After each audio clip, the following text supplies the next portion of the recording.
This is Ag Matters PM from the Iowa Agribusiness Radio Network, brought to you by the Iowa Soybean Association.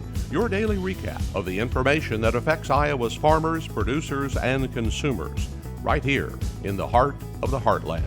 With reports from our award-winning broadcast team of Dustin Hoffman, Riley Smith, and Mark Magnuson. Now, from the IARN studios in Des Moines, here's Mark Magnuson. Hello and welcome into Ag Matters PM on the Iowa Agribusiness Radio Network. I'm Mark Magnuson. Today is Thursday, December 14th, 2023, and we're so glad you can join us for today's show. In today's episode, I will be joined by Jim Lappin of AMVAC. We will also have a check of the ag weather outlook, but first, let's run down the closing markets. It's time now for the Ag Matters PM Closing Market Summary, your source for market analysis and settlement prices from the day's trade in Chicago, courtesy of the folks at agmarket.net. At the end of another trading day, we are joined now by Kaden Sweeney of agmarket.net. Kaden, at this point yesterday, we were looking at a lot of red on the market screens. Did we have a bounce back here today? Yeah, somewhat, although somewhat of a muted bounce back, if you will. We were stronger at the open at 8:30 this morning. Had good export sales at 7:30, came up before that, but once we got started, during the day trade here, we just kind of leaked lower. Still going to close green corn up a penny or less, beans up 7, 8, 9 cents. So, like you said, after yesterday, we're not going to complain, but it's still really hard to get this market to want to go anywhere. And Kaden, I think most people would say that yesterday was driven kind of by the news out of Argentina with the new situation, a new president in place, and then also some of that consumer price index data we got yesterday. Is that kind of how you view it from the movement we saw in yesterday's market and then what we saw here today? Yeah, it is. I agree with you. After yesterday, like we've talked about, plenty of red. We had plenty of news to talk about. I think today's more just an absorbing day. Especially if you look at outside markets kind of coming off of the Fed stance yesterday, kind of looking to maybe even cut rates going into next year. We've got gold up 40, 50 bucks an ounce, silver up strong, crude oil is up almost $3. So the outside markets are playing pretty well. We just can't get anything carrying over into the grains right now. Also, it was quite a run for wheat there as we saw several sales to China. Is that something that we're going to see continuing here, do you think, Kaden? And what's the current situation with wheat? Is that going to have the ability to maybe drive the market a little bit? Well, we'd sure take anything to drive the wheat market, that's for sure. We're 50, 60 cents off the lows. We'd love to see that continuing to hopefully sustain a rally. As far as China goes, export sales, in my opinion, we're starting to slow down there. I don't really expect to see much going forward substantially like we have been. I think anything more that we get will be maybe a bit unexpected, but obviously with China, you never say never. You never know what they're gonna do. But I guess from a risk management perspective, I would be erring on the side of not expecting much more from there. Kaden, let's switch over to the other side of the ag marketplace. What did we see take place in the livestock complex today? Yeah, well, the story today really is hogs. February hogs limit up today. Again, I think you're not really anything strong fundamentally in the specific hog market. I think you're just seeing, overall stock market happy. Like I talked about from the Fed numbers yesterday, had decent export sales this morning as well for hogs. So limit up there, we'll certainly take it. Trying to claw back and get back above 70 again. On the cattle side, continues stronger there as well. I talked last week, kind of felt like we were putting a base in. So far, that has continued to be the case. We continue to see some strength here above the 10-day moving average. Want to continue to hold that because it's been holding us down for the last month, really. Kaden, could you kind of tell us what kind of conversations you've been having with cattle producers recently as we've seen those prices change quite a bit in recent weeks? Yeah, I absolutely have. It's not an easy conversation, that's for sure. What we tend to do is try to keep some flexibility in whatever we're doing. So, like you said, a cattle producer with a lot of risk to price movement. We're looking more at put options.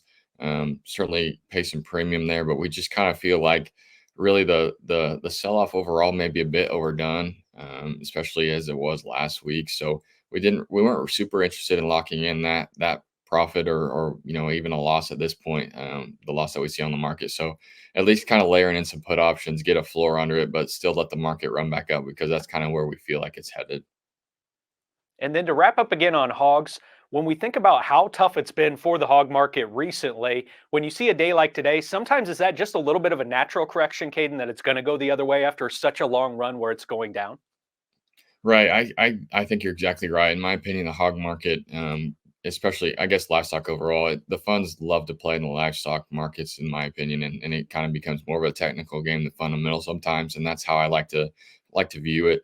And on the hog market, we've kind of put in a double bottom over the last month, and obviously have exploded off of that today. So, like you said, I think you're kind of seeing market movement work its way out, but I still like today's bar. We want to see that continue to go. But to answer your question, yes, I think you get to the point where you just trying to hold a beach ball underwater for so long.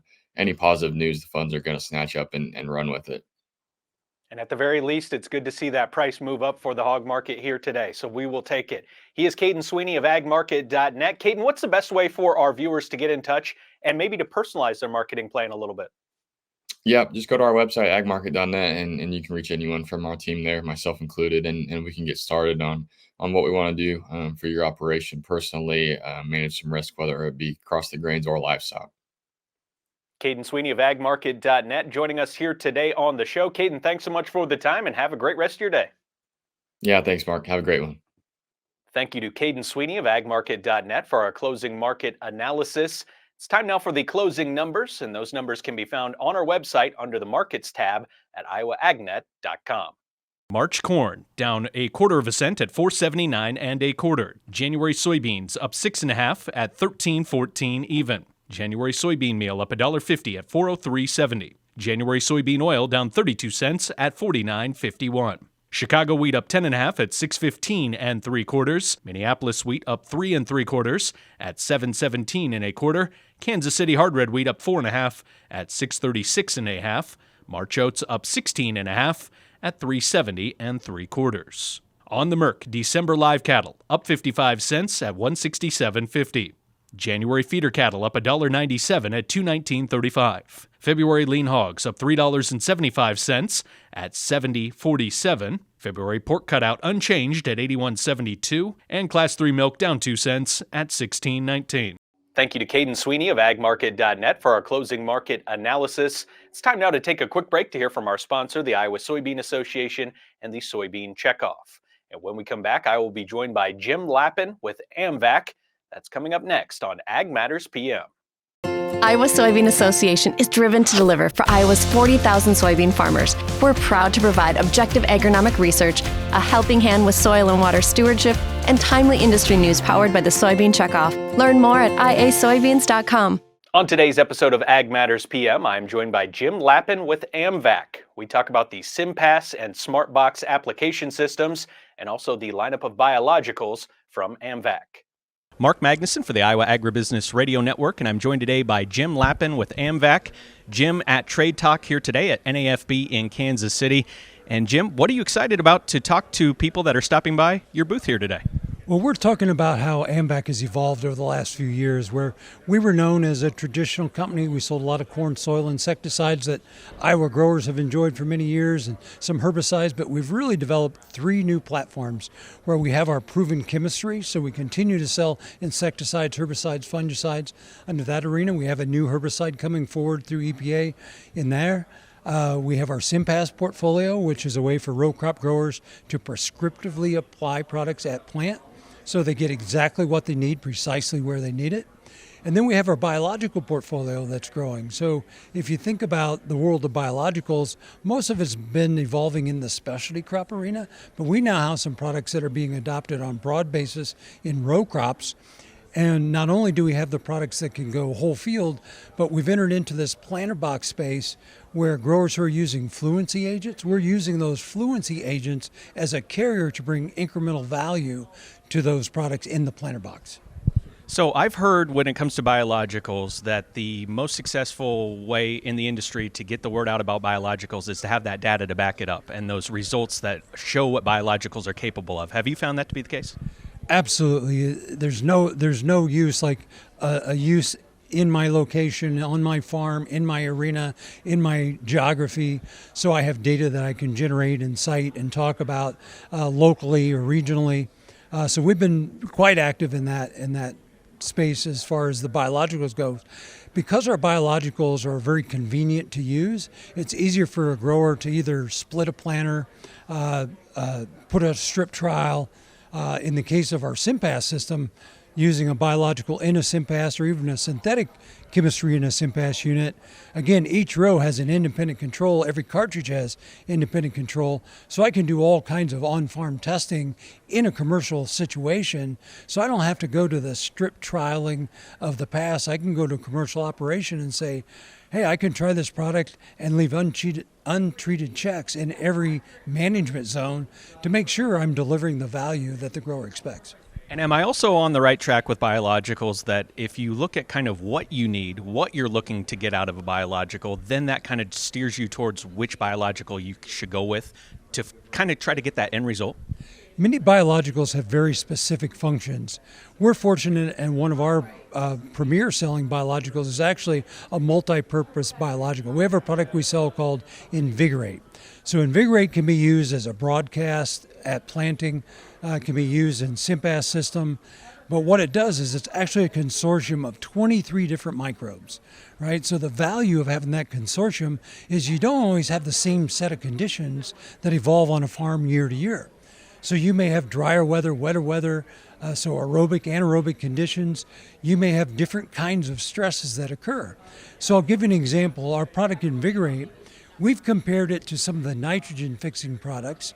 We have nitrogen fixing components, and we've been able to demonstrate that we're getting a more consistent response than some of these nitrogen fixers.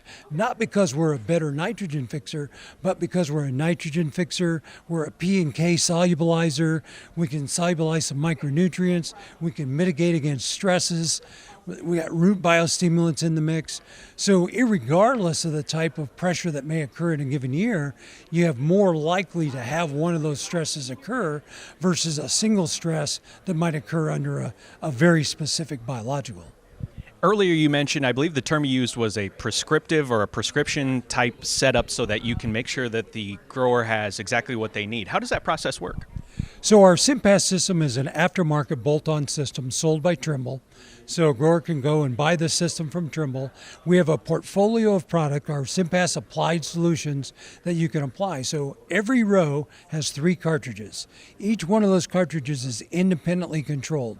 So I can apply things whole field if I desire. I can do variable rate row by row. I can do very, very precise management zones prescriptively, input by input, row by row. So if I can write a shape file for where I want to put the product, the system will turn on and off at planter speeds of 8 to 10 miles an hour. Think of it like an inkjet printer. It's only putting on the color or the input where it's most needed, where that return on investment is greatest. Jim, is there anything else you'd like to let our viewers, our listeners back in the state of Iowa know about what you have at AMVAC right now available and what you're looking forward to in the future? So our newest biological, for those growers who aren't equipped with a rootworm insecticide system and has experienced some rootworm issues, either traits are failing more frequently, there's broad level of resistance out there in the field. So we're developing and launching a new planter box treatment that not only does it combine a biostimulant, so something that colonizes the root and builds root system late in the season, it also combines a component that helps mitigate against rootworm feeding and pressure. So it triggers some of those natural defenses for that plant that deter the rootworm feeding. So again, you have less lodged corn, better stand, better harvestability, and ultimately higher yields, and all through the simplicity and convenience of a planter box treatment. And what's the best way for our audience to find out more? Go to AMVAC.com, look for Green Solutions. Go to AMVAC.com, look for a proven chemistry, or SIMPAS.com to learn about SIMPAS and that portfolio of products. Jim Lappin, a lot going on at AMVAC. Thanks so much for stopping by to tell us about it here today at Trade Talk, and have a great rest of the show. Thank you, and best of luck to the Iowa growers coming into next season. Thank you to Jim Lappin of AMVAC. It's time now for the Ag Weather Outlook. Well, of course, we're thinking a lot about Christmas, but it still doesn't look very much like Christmas outside, at least here in central Iowa. A very sunny and nice day here in the state of Iowa, and that is the case for much of the state. Tonight, there will be some chances for some moisture on the western part of the state, although that will be slight chances. And then tomorrow, look for things to ramp up even a little bit higher with the temperature, as that temperature will climb. So let's take a look now at the National Weather Service and what's in store for the next 24 hours. As you can see from the National Weather Service, mostly sunny skies and warmer today. High temperatures 50 to 53. Increasing clouds with chances for sprinkles and snow flurries this evening. Lows expected 30 to 33. Mostly cloudy for Friday, then a slight chance for rain. Highs expected 47 to 53. And now taking a look at our affiliate weather map for tomorrow. Cherokee, mostly cloudy, then a slight chance of rain, high around 47. Shenandoah, mostly cloudy, then a slight chance of rain, high of around 50. Des Moines, mostly cloudy and 52. Albia, mostly cloudy and 53. Waterloo, mostly cloudy and 49. Clinton, partly sunny and 49. For a more detailed forecast in your part of the state, make sure and check with your local Iowa Agribusiness Radio Network affiliate. And that's going to do it for the Ag Weather Outlook. That also brings us to the end of this episode of Ag Matters PM. You can find all of our content on our website at iowaagnet.com. You can also follow us on YouTube, and while you're there, don't forget to subscribe. Click on the notification icon as well. That will let you know whenever we have any new videos available for you. You can listen to our free, twice daily market podcasts, which are found on Apple, Amazon, Google, Spotify, and Podbean. And don't forget to follow us on Facebook, X, LinkedIn, and TikTok. From the Iowa Agribusiness Radio Network studios in Des Moines, I'm Mark Magnuson. For Riley Smith, Dustin Huffman, and Andy Peterson, we thank you for watching. This has been Ag Matters PM.